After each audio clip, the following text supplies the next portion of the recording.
అవనికి మత్తుమందు ఉండే ఒక టాబ్లెట్ ఇస్తాడనమాట. ఆ టాబ్లెట్ వేసుకోగానే ఇక డ్రౌజీగా ఉండి మత్తుగా ఉండి అలా నిద్రపోతూ ఉంటుందన్నమాట సత్య వాళ్ళ ఇంట్లో. ఇక సత్య ఎదురుగా కూర్చుని ఉంటాడనమాట అవని ఎదురుగా.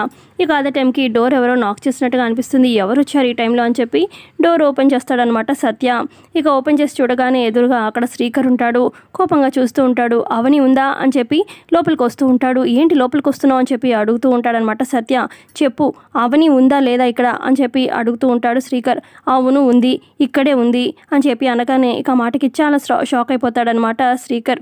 నేను అవనికి కొత్త జీవితం ఇద్దాం అనుకుంటున్నాను, నువ్వెటు అవనికి వద్దనుకుంటున్నావు కదా, అవనిని అర్థం చేసుకునే పరిస్థితుల్లో అయితే నువ్వు లేవు, ఇక మీ ఇద్దరి మధ్యలో ఎటు గుడ్ రిలేషన్ అయితే లేనే లేదు కదా, ఇంకెందుకు సో అవనిని పెళ్లి చేసుకొని తనకి కొత్త జీవితం ఇద్దాం అనుకుంటున్నాను, నీలాగైతే కాదు, నేను అవనిని బాగా అర్థం చేసుకుంటాను అని చెప్పి అలా సత్య చెప్తూ ఉంటే రే అని చెప్పి ఇక శ్రీకర్ సత్యాని ఇక కాలర్ పట్టుకొని గట్టిగా అరుస్తూ ఉంటాడు. అలా పోటీ పడుతూ కొట్టుకుంటూ ఉంటారనమాట.